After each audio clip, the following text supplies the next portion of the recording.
আমরা তৈরি করব সুস্বাদু পাটিসাপটা পিঠা। তো একে একে শুরু করছি, আমাদের সঙ্গেই থাকুন। এই পর্যায়ে আমরা তৈরি করব পাটিসাপটা পিঠার জন্য যে বাটারটা লাগবে সেটা আমি প্রথমে রেডি করে নেব। এখানে নেব পরিমাণ মতো চাউলের গুঁড়া। যতটুকু চাউলের গুঁড়ো নেব তার অর্ধেকের একটু কম নেব ময়দা। চেষ্টা করব যতটা ময়দা নিতে ততটাই পরিমাণ সুজি নিতে। দিয়ে দেবো চিনি,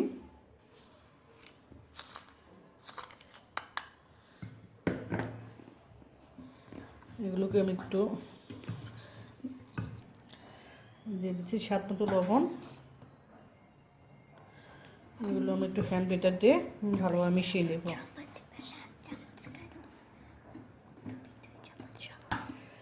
এখন দিয়ে দেবো অল্প অল্প করে দুধ, আমার যতটা লাগে।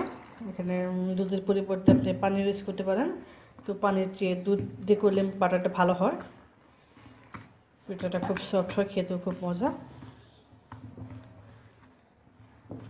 একবারে বেশি পরিমাণে দুধ দিলে বাটারটা অনেক পাতলা হয়ে যাবে, তাই অল্প অল্প করে দুধ দেবেন আর হ্যান্ড ব্লেন্ডারটা মিক্সড করবেন। আমার বাটারটা কমপ্লিট। আমি এভাবে 10 মিনিট রেস্টে রেখে দেবো ঢেকে। 10 মিনিট পর আমি চলে যাচ্ছি, তখন ভেজে দেখাচ্ছি সুস্বাদু পাটিসাপটা পিঠা। তো আমাদের সাথেই থাকুন।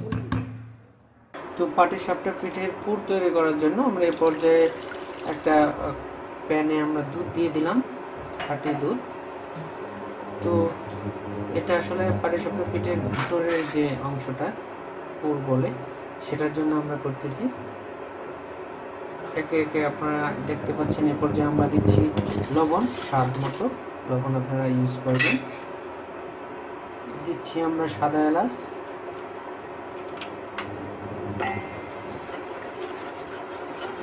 প্রত্যেকটা স্টেপ খুব সুন্দরভাবে করতে হবে সফটলি। দিচ্ছি আমরা চিনি,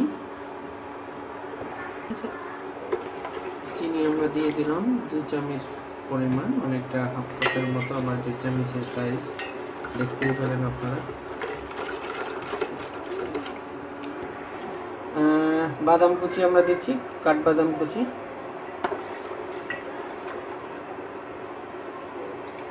দিচ্ছি আমরা কনডেন্স মিল্ক,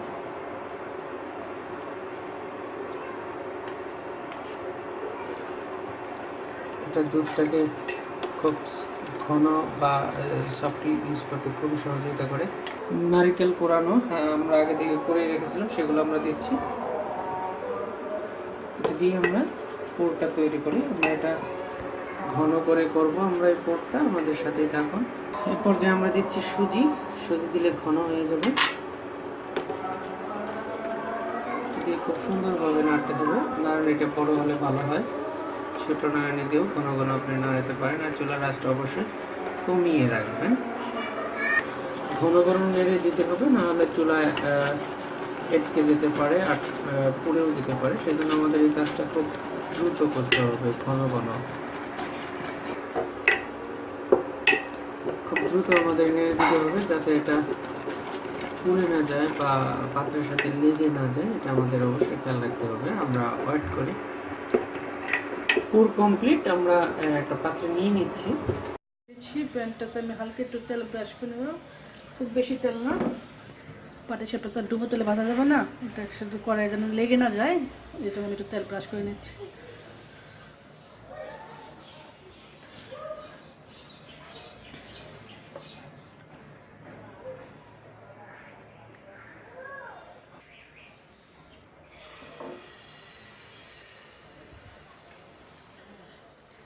আপনার প্যানটা একটু হাতে ধরে এভাবে ছড়িয়ে নেবেন, এটা 1 মিনিটের জন্য ঢেকে দেবেন।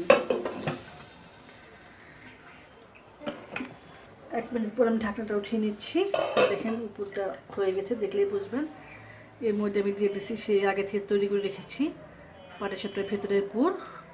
এই পুরের রেসিপিটা আমার চ্যানেলে আছে, আপনারা ইচ্ছে করে দেখে নিতে পারেন। এখানে এভাবে একটি চামচের সাহায্যে উল্টে নেবেন। হ্যাঁ একদম আমার বেটা, হ্যাঁ দেখেন কতটা সুন্দর, একদম সফট, কোথাও কিন্তু একটু ফাটেনি। এটা যদি আপনি পানিতে করে নিতেন তাহলে কিন্তু বাটারটা ভালো হতো না, পিঠাটাও সুন্দর হতো না। তো যতটা সম্ভব দুধ দিয়ে করে নেবেন।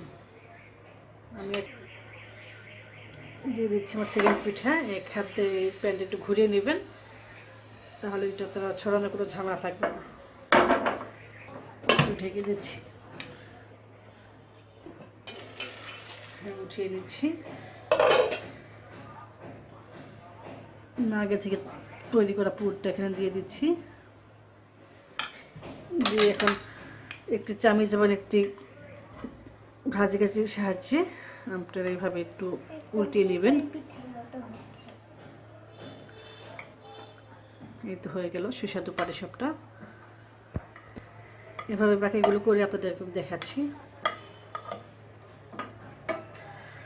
সুস্বাদু পাটিসাপটা পিঠা রেডি। দেখেন পিঠাটা কতটা সুন্দর হয়েছে, কোথাও কিন্তু গায়ে কিন্তু কোথাও ফাটা নেই। অনেকে বলে তোমার পাটিসাপটা পিঠা উল্টানো যায় না, ফেটে যায়। এটা যতটা সম্ভব আপনার দুধ দিয়ে ব্যাটারটা তৈরি করবেন, তাহলে সুন্দর হবে।